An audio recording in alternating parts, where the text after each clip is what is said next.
Thank you for joining this panel discussion as part of the Thrive London's World Mental Health Day Festival 2020.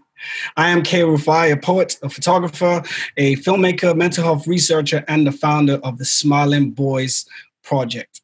I'm delighted to be joined today with some panel members for this discussion exploring how arts and cultural activities support young people's emotional well-being and helps build resilience.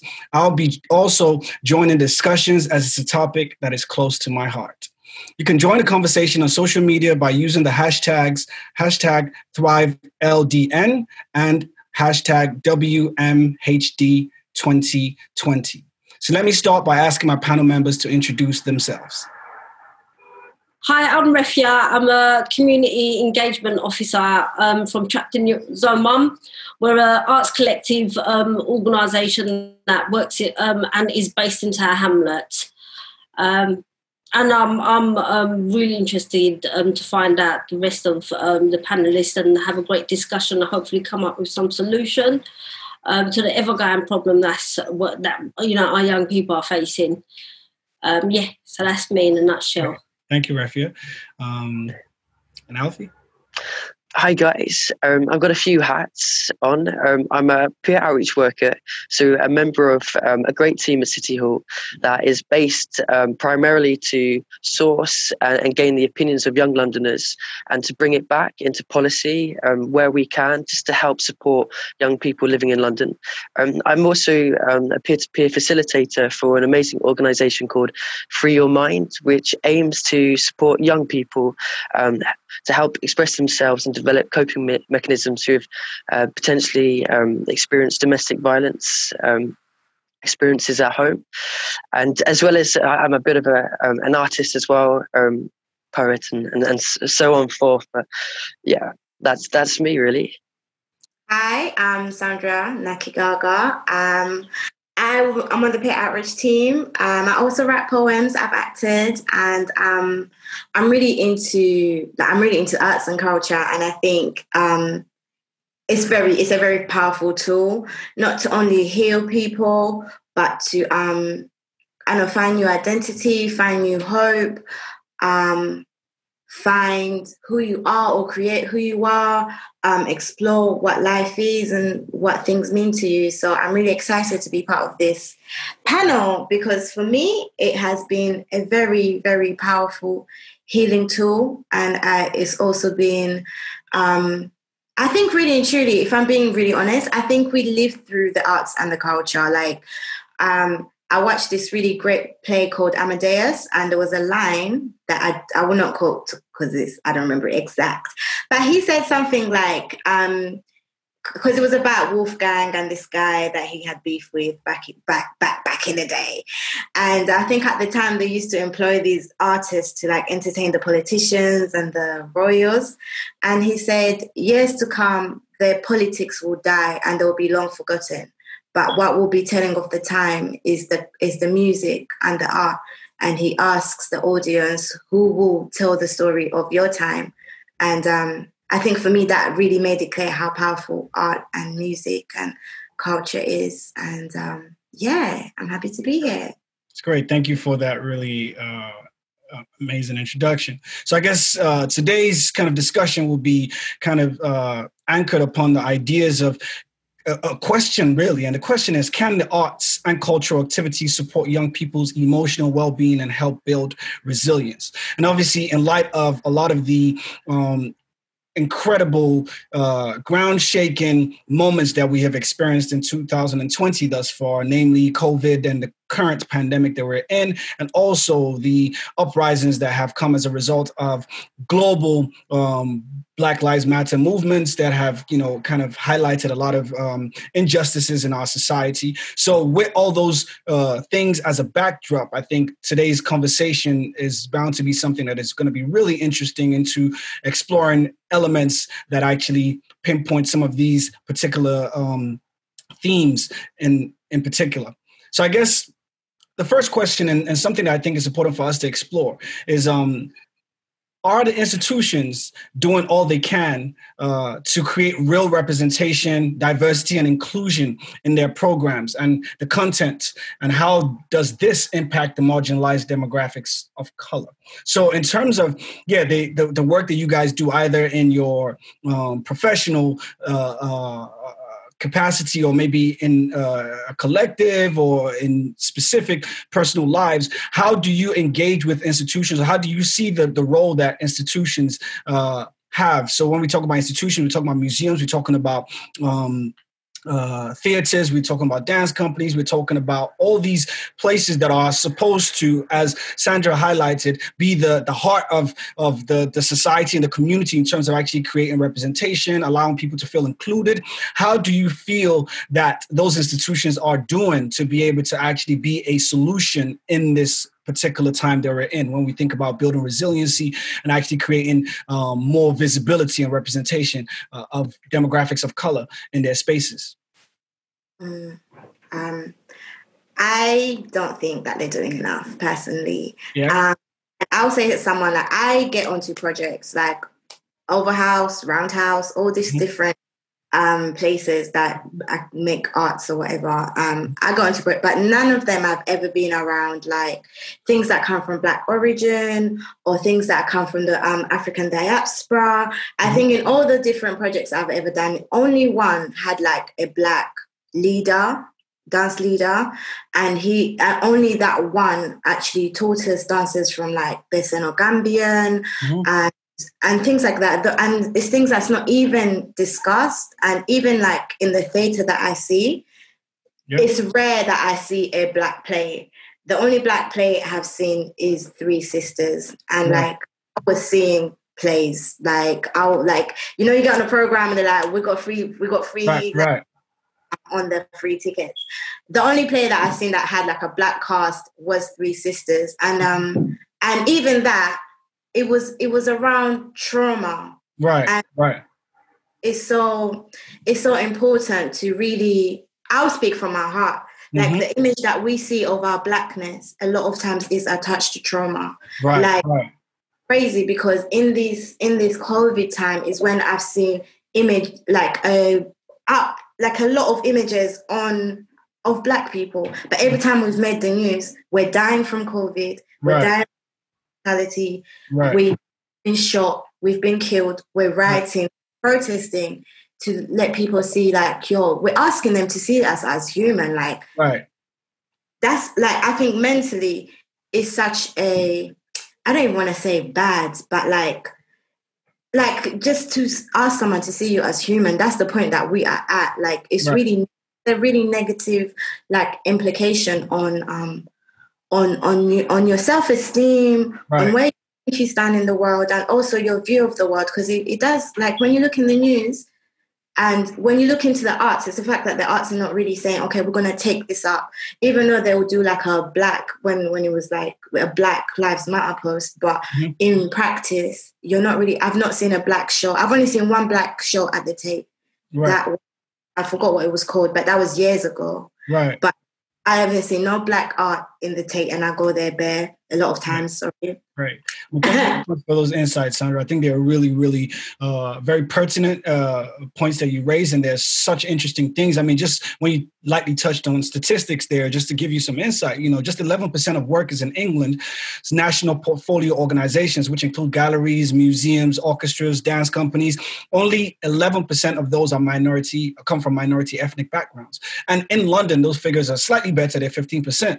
And only 6% of that workforce is also disabled. So when we think about the intersections of race, ability, and gender, those numbers start to fall drastically. So when we think about the fact that, museums have the lowest BME workforce at 6% in this country. So when we start to look at those stats, we realize that actually this is not just something that, again, we just imagine because we don't see it, but actually this is statistically proven that these organizations and institutions do not reflect the demographics that are representative in the country that we live in, especially in a city like London, which is, very much celebrated for its diversity and its multi-ethnicity. So from Refeia's perspective, what are your thoughts and your kind of experiences? Obviously, for someone that has worked predominantly a long time in Tower Hamlets community, I know there's a lot of art institutions like Rich Mix and other organizations in that borough, how do you feel in terms of their role in actually providing solutions and representation for the communities and demographics that live in these boroughs that you work in?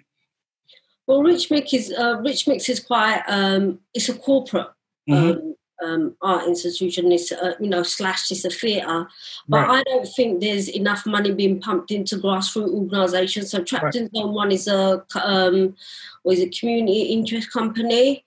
So it's very difficult to get funding if you're not a charity based. But the work we do is just like underlying. It's just we're working and we're trying to reach out to a lot of grassroots organisations.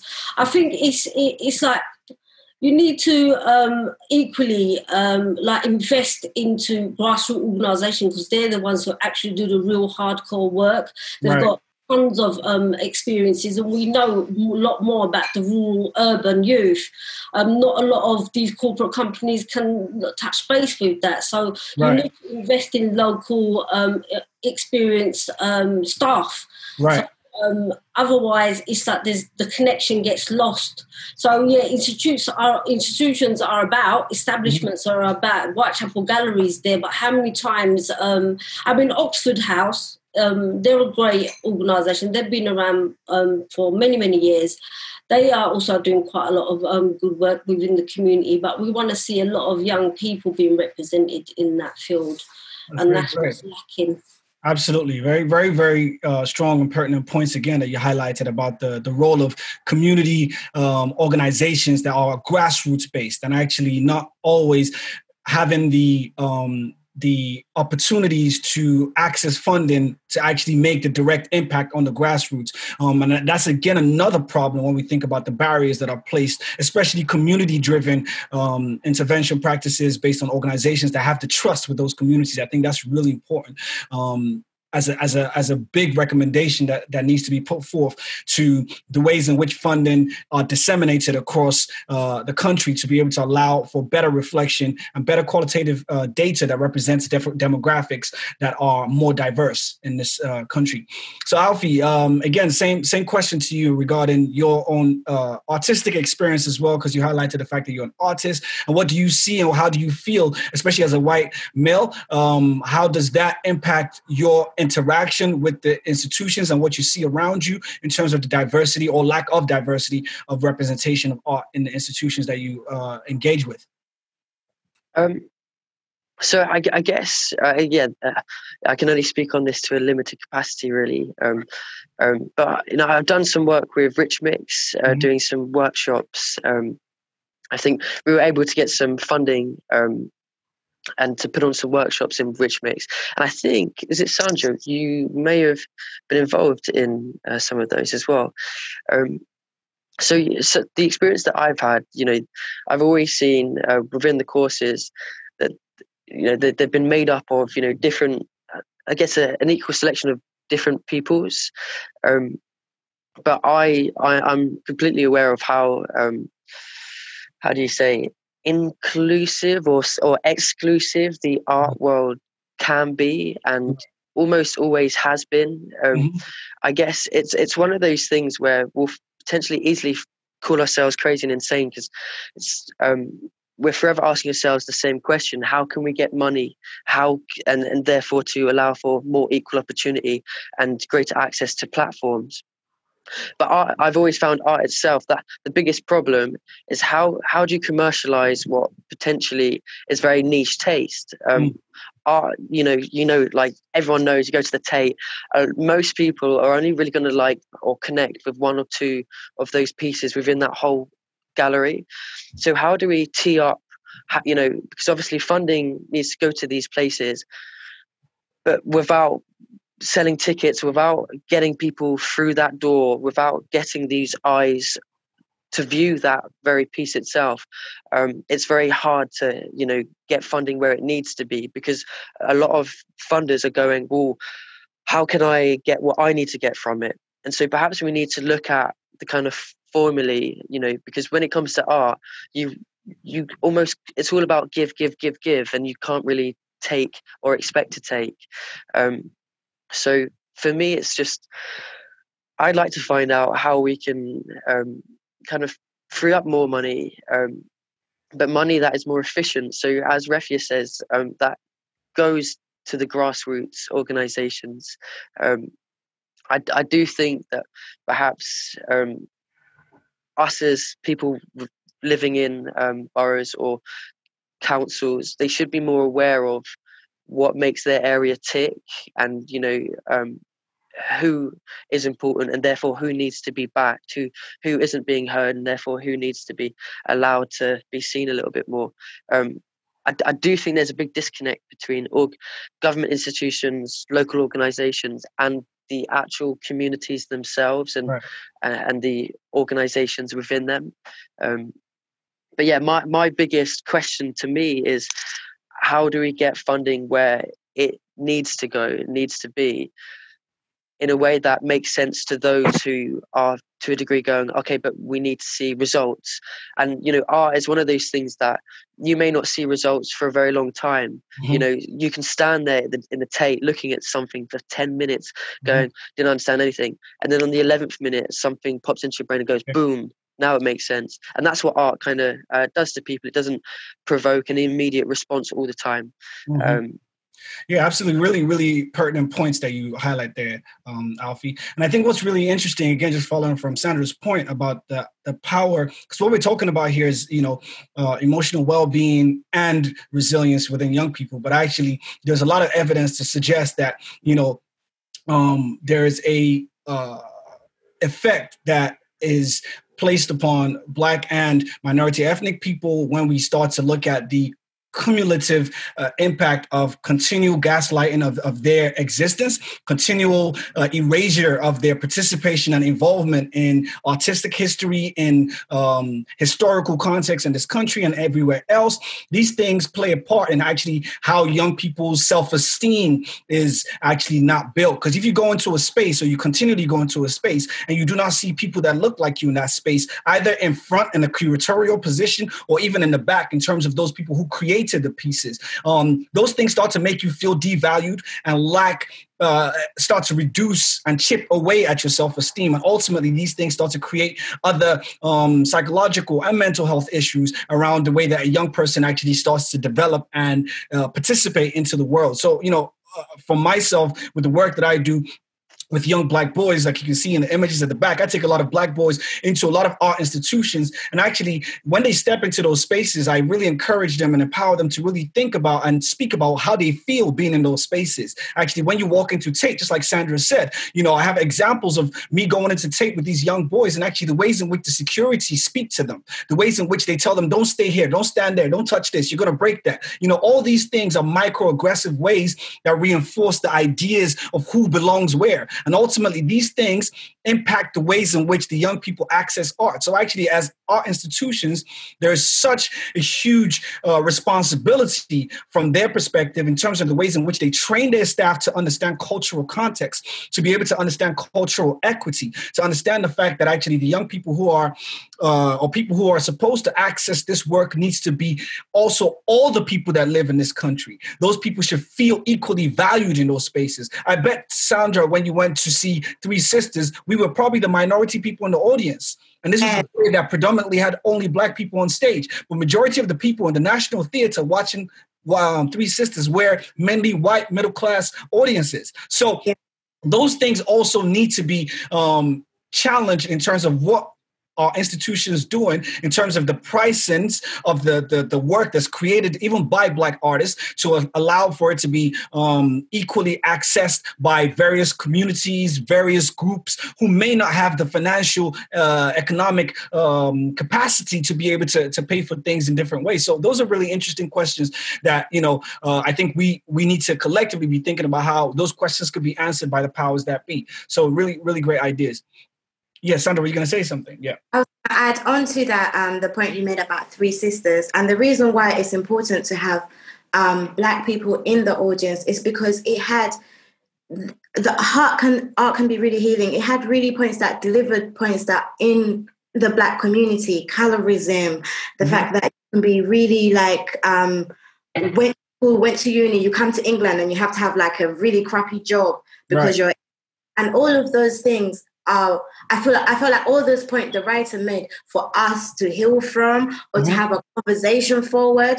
But it was kind of really weird looking around, and the audience was white middle class men and women, and they don't have those conversations to heal themselves, or they don't have those conversations to their children, so the children can further themselves. So it's really important about the point that you made about the audience coming in as well. Right.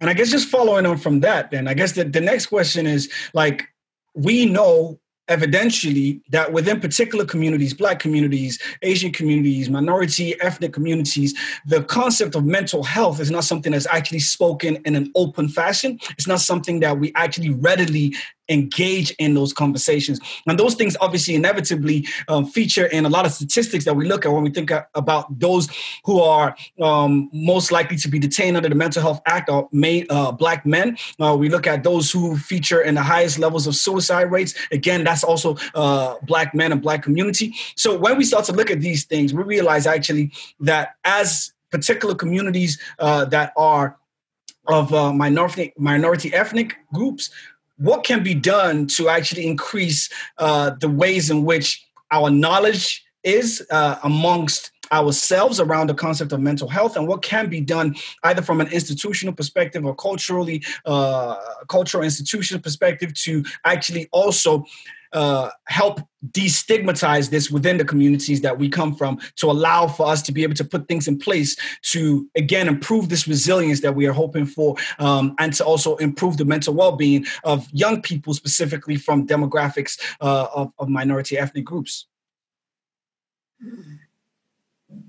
Does anybody else want to speak? So I did this project with Big House Theatre, and they work with people that have been in care, if you've been in prison. And I think that's when I really saw the power of drama and how it can actually get you to have a conversation about things that were really hard. Because sometimes if you, even within young people, like if you come from a certain demographic, like say you wasn't born in this country and you come here and you have a lot of trauma, and like they say go get help or whatever, and you sit in this room and someone's like, tell me this deep heart part of your life, you're not going to pour it out. But when it's done in like drama and theatre, you can touch on so many points in a way that's not direct, and it gets people. And again, in the play Three Sisters, I think when you have things like that, it brought about consent. It was talking about how I think one of the characters started drinking a lot, because I think they was trying to process the war that they had been through. And I think that's the way you kind of introduce it into our communities. And when I saw that play, I was so touched by it. I called my grandma back in Uganda, and then she started telling me about how she knew about the Biafra War. I didn't know, and then she also related it to the civil unrest that was happening in Uganda. I think that she kind of said how she felt about losing her son and her child being killed in front of her, and I saw really the power of drama, because my grandma has never mentioned that. And through this one play about Nigeria and we're Ugandan, like. The connect has come, and then you can say this happened, and talking about granddad, because a lot of those men started drinking and stuff, but we never talk about it. Like, no, we don't. But like having this, it just kind of shows how powerful the drama can be. And I think it's actually just investing in people. Like, I mean, I don't do maths, I don't do finance, I don't know about quotas and and whatever you want to make money, but it's about investing in people, because we're worth the investment. And if we are invested in, we're also going to give more to the community. Absolutely. Where we are. And I feel like, companies, organizations, the government, head of culture, head of health, like it's a health thing. Right. Look into giving people like us and our experiences space and money, and investing in this, because if we invest in this, it's actually going to touch on so many other things. Absolutely. I mean, I think, just to kind of follow on from your wonderfully expressed point, because there is an economic argument about the fact that, if you invest in communities like this and improve the mental well-being, as you said, there's going to be economic upturn, because the same people are going to go into the job forces, the creative industries, and actually allow for the economy to thrive even more. So actually, it's not just a tokenistic, just help us out argument. It's an argument that actually it does benefit the economy. The more people of diverse backgrounds are able to enter different industries, because actually the expertise, the understanding, the cultural wisdoms that we have added with our gained academic expertise in what cases, or even artistic expertise, those things add to the actual economic value of the country and the economy. So that's a definite, really important point that you made there, Sandra. So does anyone else have any thoughts around that in terms of, just how various minority communities don't have the conversation around mental health, and what things can be done to continually destigmatize and make these normal conversations in the communities that we come from?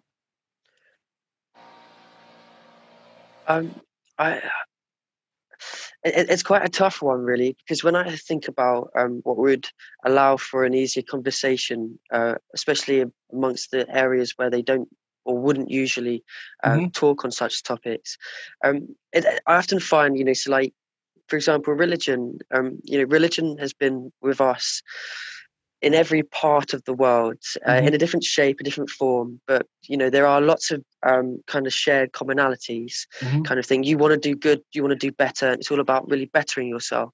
And I often find that, there are lots of communities that, rely wholly on religion to be the thing that solves them, solves the issue. And that, to a degree, can stop a conversation from happening. And then I know on the other side, you've got people who don't believe in religion at all and almost only see the bad merits, etc., etc. I'd find if people had a bit of a middle ground, and that weren't so easy, so quick to look for points for their argument, and instead of trying to understand the other person's side. An example being, I've always, again, I'm a deep thinker, and I like to think into something, and perhaps I'm wrong in this, but I often thought that religion itself has a huge mental health benefit to a degree. It allows someone to believe that there is someone with them, in those times of emptiness and loneliness. Someone who is religion can call upon, yes, they may not exist tangibly or physically, and it may be just metaphysical, but they feel like they can rely on someone or speak openly to someone about certain things that they wouldn't previously talk to them about. Right. And I know in a world where, it'd be nice to be able to talk to our parents about everything, but that doesn't happen. Right. It'd be nice to be able to talk to our friends about everything, but that doesn't happen. In a world that is so separated by conversation and by, physical presence, I do think there was always a benefit to people believing in someone and therefore having that person in their corner. And I think, how do you say, looking at it like that angle, so, taking that to the atheist and saying, look, yes, you may not get out of it what they get out of it, but can you see what they get out of it? And vice versa. Understanding it takes a long time. Humans have only evolved to where we're at because of thousands of years of conflict. So it's going to take us time, but we need patience. So yeah, I guess a middle grounded approach to topics that are not easy to talk about, and I can understand why, because for some it's, no, this is the way that I've been told, and this is what God says, or for others it says, no, it doesn't exist at all. You've got to allow yourself to believe in someone else's thoughts and feelings for a moment before you conclude how you feel, etc. I don't know if that made any sense, but I hope. Fantastic sense. Thank you so much, Alfie. So Refeia, do you have any thoughts or insights around that in terms of the areas and the communities that you've worked in substantially? Thoughts around how we can best put things in place or support communities to start to have these discussions more? I mean, mental health or mental illness, kind of affects people differently. You could be a judge in a courtroom and no one knows that you know that judge could have gone through so many things. But the fact is, everyone goes through mental health differently, and it like hits people differently. And the more we come out of it, and the more we have people in these like powerful positions talking about it, it makes it easier for us common folks to be able to open up and think to ourselves, do you know what? It happens to everybody. It just doesn't happen to people who everyday working class. It happens to everybody. It could happen to presidents. It can happen to prime ministers. So it has to be a subject that is easily an open door, a path that you can easily talk to. It shouldn't be a stigma attached to it. I mean, in the Bangladeshi community, it's very difficult. A lot of young people don't talk about these sort of things because it's basically seen as a form of weakness, or you're automatically excluded. So these even you can have that from your own family member. If your own family member's not giving you that support, for a fact you ain't going to get that support from outside. So it's just if we're talking about young people in general, we need to be able to make it an open door for young people to be able to speak about it freely, and through spoken poets or through arts. There's so many avenues to explore. They don't always have to be a one-to-one where they speak about issues. It could be in any kind of forms that we need to be able to open the doors for young. We need to be also like schools to have a platform where they kind of recognise this is a growing issue among young people, and if it's not dealt with and touched based on from earlier on, it can like grow into something else. Absolutely. And we potentially don't want to go there, sort of thing. Yeah, that's really, really great points that you highlighted there. And I think that's where the role of the arts really fits so perfectly, because that's just like, Sandra was highlighting, and just like what you were saying there, Refeia, the fact that, arts is such a powerful tool that can allow you to explore things without you even knowing that that's what you're exploring. And it can present to you really interesting things that evoke emotion and thought processes that you probably wouldn't have thought you had the capacity to explore, even connected to that particular part of yourself prior to expressing or engaging with that piece of art. And that's why, we go back to what role that the country, the cultural institutions have in terms of actually funding arts in the ways that allows for people to engage in these themes by creating art by people that look like them, exploring and expressing things, saying that actually I've explored this, I've had this period, my parents died, or my mother died, my uncle, I lost a friend, and I've been depressed, I've been sad. Like, these things are giving people permission to actually believe that actually if someone like Dave or someone like Stormzy or someone like Kanye could come out and talk about things like bipolar, or talk about, having depression or having suicidal thoughts, people that look like me, all of a sudden it gives you the permission, to think about actually, I have the license to also say that I'm dealing with these things, and actually understand that actually people are not going to laugh at me. People are not going to gaslight my experiences. And those are really important things that I think the arts has a very important role in allowing for those types of interventions to actually become commonplace and to continually destigmatize this amongst communities that are of minority backgrounds. And I guess this kind of leads into something that Refeia said earlier around the role of schools as well. And I guess the question is, do we think schools do enough to incorporate mental health into their structures and cultural practices? What are our thoughts and what are our experiences with that? Let Sandra first, if you'd like to go. You could go, Alfie. Well, I was just going to say, that's a tough one. When it comes to schools, what do we change? Because there's a lot that needs to be changed. From just the starting aspect, just, not being able to come out of school with any financial confidence or any awareness of what it takes to get to where you want to be for example, you want to buy a house. Everyone wants to buy a house, but in order to do so, you need to have great credit. So what do you do with great credit? You have to take out loans or get credit cards to show that you can take a calculated risk. But these little things aren't, how do you say, taught to us at all. And not to say that algebra isn't important, because I'm sure to a degree it is. But actual tangible things that would help us gain an understanding of the world that we're about to embark into. I think that needs to be the focus. And so the financial stuff, yes, we need to be taught more on, but we need to be taught more about the environments in which we find ourselves a part of. I think so finding out more about the trees, the nature, the things that consist around you that are subliminally making you feel the way that you're feeling without you noticing. I think, for example, may not make a difference anyone's day, but I like to think that if you're walking through a woods and you're thinking of nothing, and then you see a tree, and you recognize that tree because you were once told, oh, these trees grow up around here. These little things where you're going, oh, that's familiarity, like that's similar.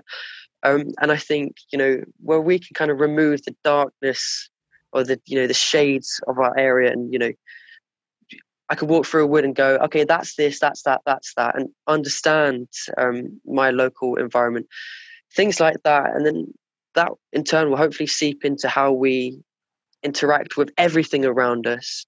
You see, the people, the opportunities. I notice a lot of it is down to perception, and I'm sure there's someone out there who's got a winning lottery ticket that's yet to scratch the numbers because he just doesn't think that he deserves to win or he's won at all. So it's about kind of making sure that schools kind of highlight the power of perception, because that is invaluable. That's great. I mean, just to interject real quick, because we don't have a lot of time left, so I don't think we can go to everyone to answer each question anymore. I think so. Just a couple of questions to go through. So if one person just decides to go in and just kind of elaborate, and then I'll go on to the next person for another question, just so that we try and get through a few things. Yeah. So that's a fantastic point there, Alfie. I think, the role that schools plays is a very impacting role, because I think, obviously, as you said, that's where a lot of us are supposed to be prepared to step into the real world. And actually, when we look at the disproportionality that happens within schools, specifically around things like exclusion rates, we look at the amount of Black boys and boys of minority ethnic backgrounds that are disproportionately expelled and excluded from schools. The number is quite staggering. About 1,000 Black pupils are permanently excluded from school every year, and nearly 30,000 receive a fixed period exclusion. So those are staggering numbers. And we look at the impact this has on the young person's mental health, and ultimately how that leads a young person, in most cases, down a criminal justice system, which, again, 95% of the population of prisons are men, and majority of that, about 36% of that, is Black men and brown, Black and minority ethnic in this country. So when we start to look at the role that schools play in actually feeding the criminal justice system, and also not actually preparing young people for the world ahead, and actually having punitive measures that actually have an impact on the mental well-being and the mental capacity of young people, specifically Black kids in the education system, we start to see that there is a correlation between that and the numbers that we start to look at when we look at how the disproportionality of mental health issues are overwhelmingly skewed towards Black and minority ethnic people. So I guess the next question is then asking, how have Black and minority ethnic people, young people particularly, been impacted by COVID-19 in the different boroughs and different areas of London? And how has arts and creativity helped those in need of support in those communities? Does anybody have any specific experiences of or maybe, anecdotes of seeing how the impacts of COVID are in their own communities, or with particular groups of young people that have been more impacted by COVID-19 than others? I think, to be honest, my experience of COVID and my community, it's been I think it's impacted us a lot deeper than other people. Right. And when you go back to this point of schooling and how you're being excluded, it's like they're telling you, like, you don't matter, you won't you won't be productive. And I think that actually correlates with the stabbings and the crime that goes on outside of that. And for me, and if you're not attached to like a group or anything, like you're not really going to do anything. And we're outside. We're outside now. We ain't got nothing to do.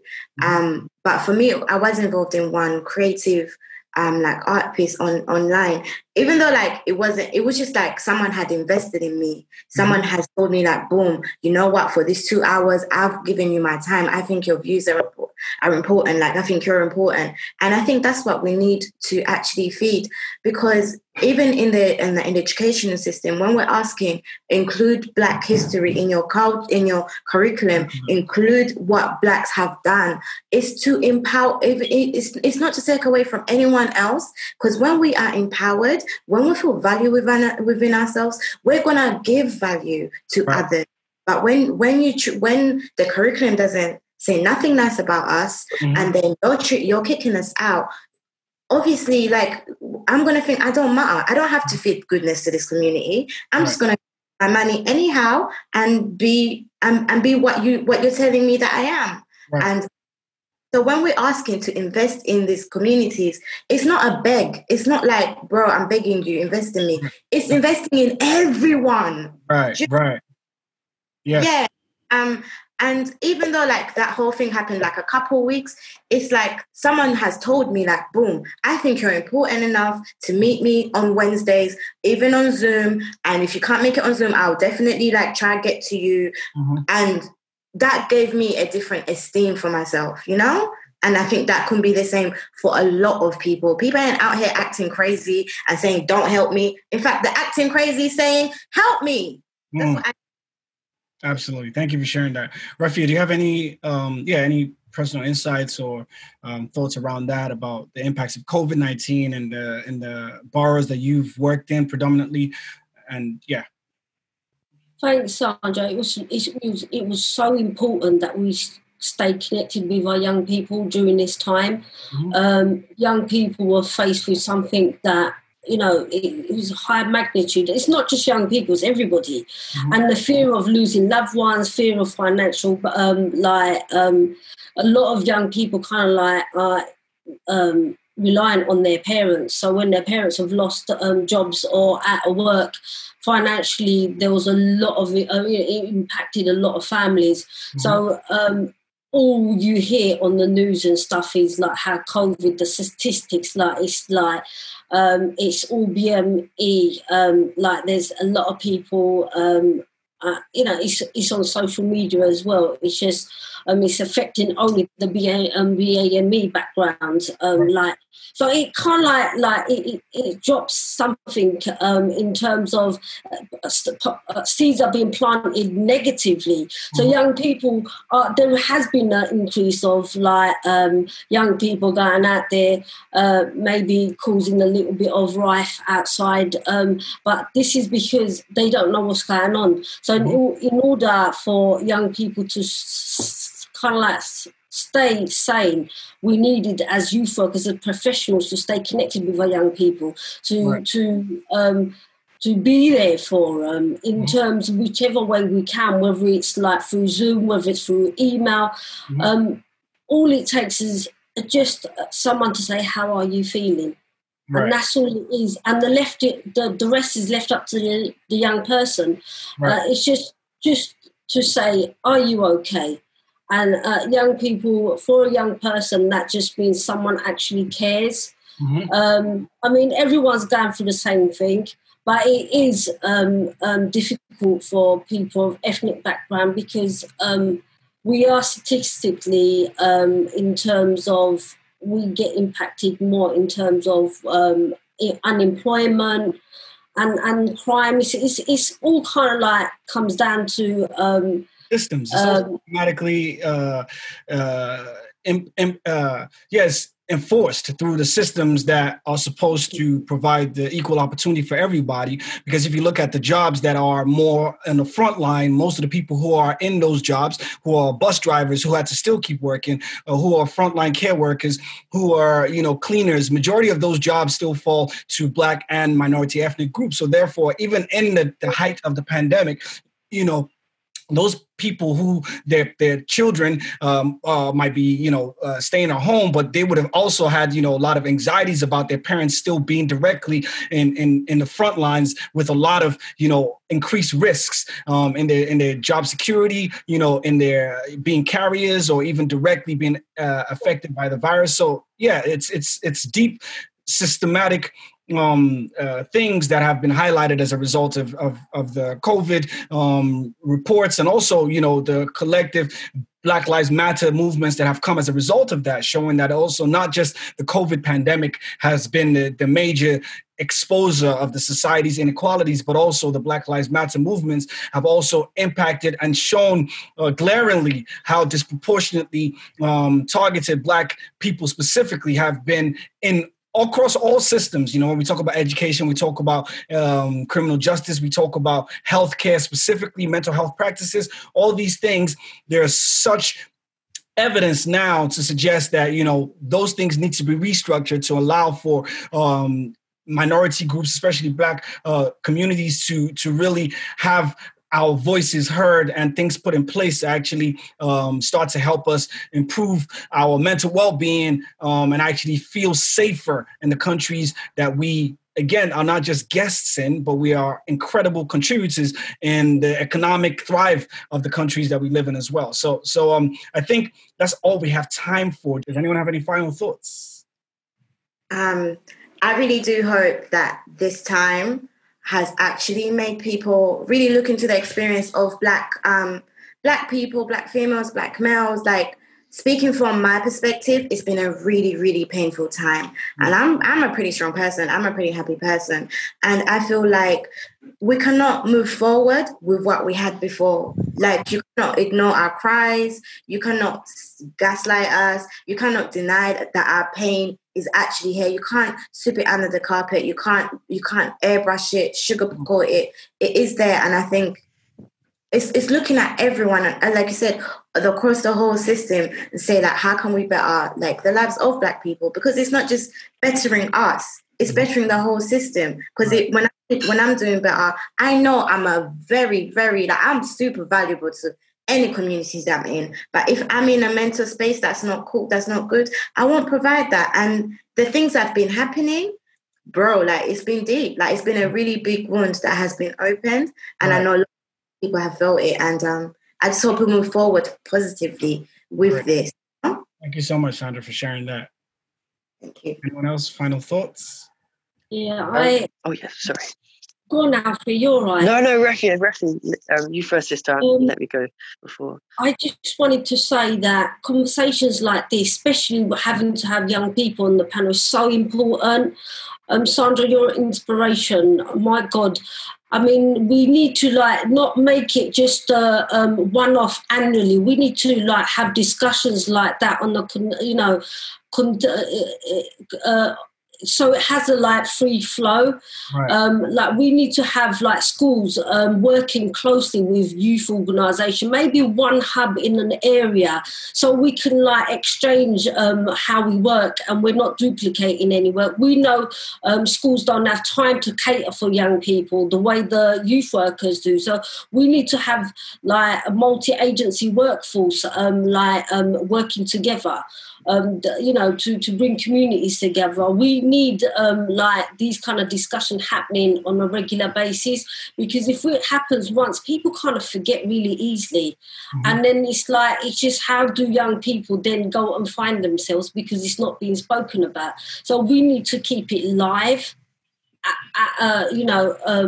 every so often.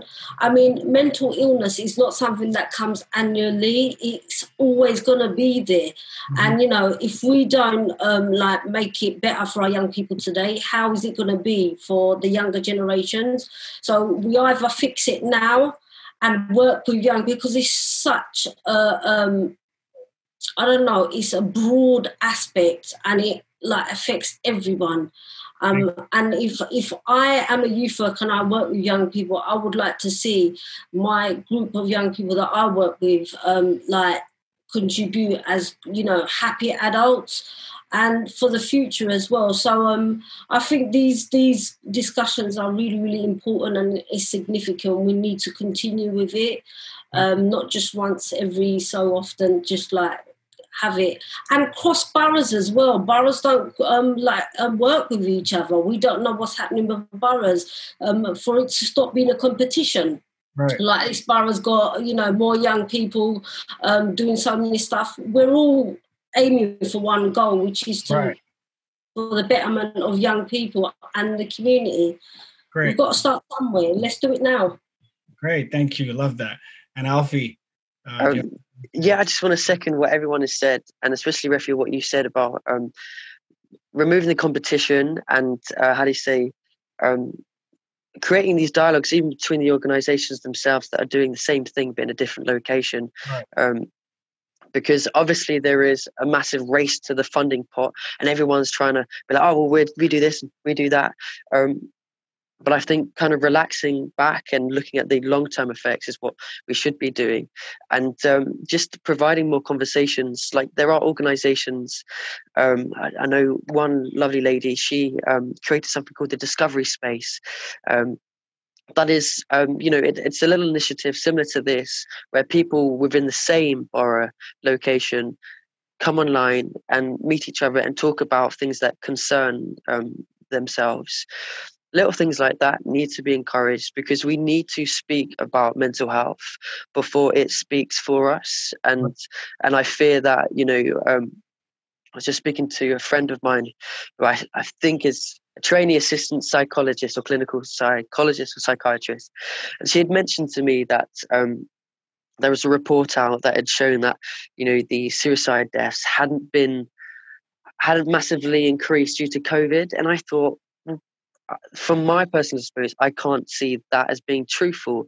And I know it sounds bad, but you can lie with statistics. You can lie with emotive talk. So finding the balance between the two is important, because I do personally think, unfortunately, COVID and this experience has increased and only escalated some of the problems that we face and that we fear to talk about. So having a blunt discussion and more of them would be great. Thank you guys so much for really sharing your incredible wisdom and expertise and your lived experiences in this space. And just to kind of second everything everybody has said, I really hope that's something that we can hope for in terms of the implementation of these kind of best practices and these ideas that we are, proposing, that people actually start to take more responsibility. And I guess just to finally, second what Sandra said in terms of just hoping that, the glaring evidence now that is at everybody's disposal regarding COVID, and especially Black Lives Matter, really allows for restructure of a lot of institutional practices, and the key element of representation, but not the tokenistic type of representation, but actually real representation, like getting artists and individuals in various industries, not just at the front or just not one role that is at the bottom or the middle tier. We're talking about all across through the institutions, from senior leadership positions to real curators and program leaders and artists and camera holders and women, cisgender, transgender, all groups of people to be actually really represented across all forms of society. And that's what we hope that this real pandemic, this double pandemic of ours, really helps shape the society in the direction that we hope starts to make a significant impact in the ways that everybody feels equal moving forward. So thank you guys for being incredible panel members. Well, thank you, Kay. Thank you, Kay.